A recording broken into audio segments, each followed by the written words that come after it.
All right, so metal planer operator. Bet you don't hear that one every day, huh? Seriously, though, this stack of info from RoleCatcher you sent over got me kind of hooked. Like, when was the last time you thought about where smooth metal parts even come from? Right. Totally under the radar skill. But these sources lay it out not just running a machine, it's precision work, blueprints, knowing how metal acts. Okay, so someone's thinking career change, sees metal planer operator. Give them the quick pitch. What's the job actually about? Okay, picture this. Giant, heavy-duty cheese slicer. But instead of cheese, it's metal. And instead of slices, you're taking off just the right bit to get the exact shape and size the blueprint says. That's the metal planer, and as the operator, you're basically conducting this metal shaping orchestra. Okay, getting a better picture now, but sounds more involved than just like levers and stuff. RoleCatcher guide mentions setting the machine up, right tools, making sure the metal piece is good to go, even troubleshooting if things go sideways. Exactly. It's not just pushing buttons. The guide actually breaks it down into 3 levels, like climbing a skill ladder as you go. Ooh, love a good ladder. So where do you even start on this metal shaping journey? Think of entry level as the apprenticeship.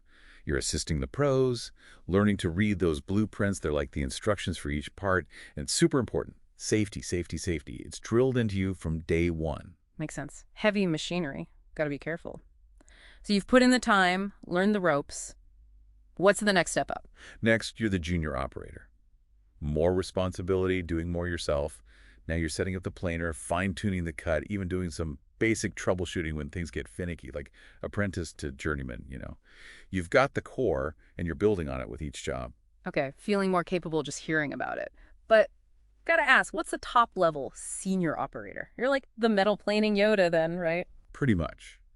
Senior operators, they're seeing the whole picture, raw metal to finished piece. Not just following the steps, but figuring out the best strategies, even working with the engineers and designers sometimes. Guide mentions this planer milling, combining planing with some milling to make really intricate stuff.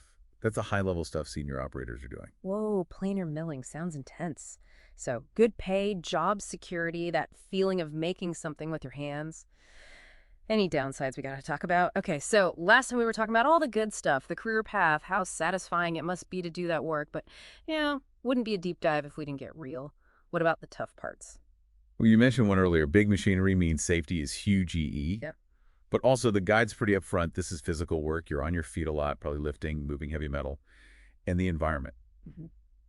Let's just say earplugs, safety glasses. Those are your buddies now. Yeah, so not your typical temperature-controlled office gig. Maybe a plus for some people, though. Still, good to know. What else did the sources say about what this career path really looks like? This next bit is key. For anyone really considering this, the Bureau of Labor Statistics stuff, the guide cites it, predicts a dip in jobs for metal and plastic machine workers overall. The next few years, I mean. Hold on, hold on. So far, this has been sounding pretty sweet. Declining job market? That's a curveball out of nowhere. Don't panic yet. Not all doom and gloom. See, while the total numbers might shrink, there's actually more demand for really skilled operators. Remember our skill ladder. That's where it gets crucial. The more you specialize, adapt to new tech, the more you keep learning. That's what'll make you stand out. So you can't just coast on knowing today's planer. You got to be ready for whatever the planer of tomorrow is. Exactly. And the guy's got tips for this. Online tutorials, those workshops, manufacturer certifications, even networking, like industry events, forums online, just connecting with other operators to trade tricks. Love that. Never stop learning, right? Which, honestly, good advice for anything, not just this. But okay, say someone's ready to go for it. They've brushed up on their blueprints, practically got shop safety memorized. How do they nail that interview? The million-dollar question. Luckily, your RoleCatcher pile, it's got us covered. Oh. Whole section on interview prep, even example questions. And some of those are really something. Like, how do you keep everyone safe when you're running that planer, yourself included? It's beyond just the rules. It's like a state of mind. Totally. They're looking for someone who gets it. A metal shop is a team. Even if it's just you on that one machine right then, your awareness, how you talk to people, just as vital as knowing the emergency stop button. And then there's the classic, tell me about a time the planer went wrong and how you fixed it. Everyone loves a good problem solver story. Best chance to show off that you can think on your feet. But what's interesting is the exact problem you pick matters less than how you solved it.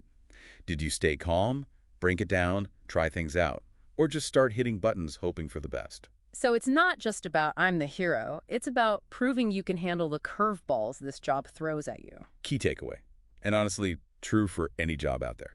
But one final bit from the guide, worth highlighting especially for these interviews. Come on, spill it. What's this final wisdom bomb from RoleCatcher? It's easy to miss when you're thinking about the technical stuff. Soft skills. Don't overlook them. So we're talking like communication, teamwork, problem solving, the stuff you can't exactly show off by holding up a perfect metal part. Exactly. I mean, even the best operator, they got to talk to their team, explain stuff to the boss, maybe train someone new later on.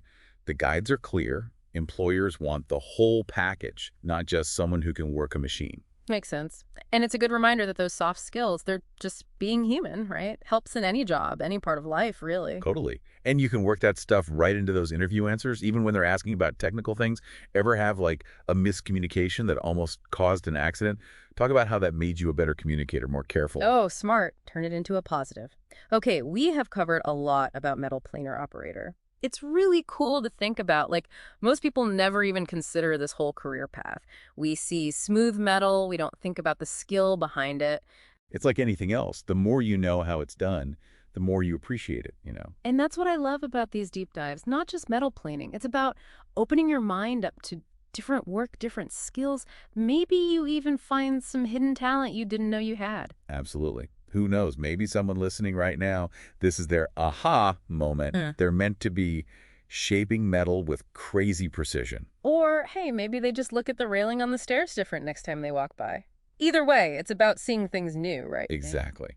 I'd say we've officially deep dived into the world of the metal planer operator. Until next time, everybody, stay curious out there.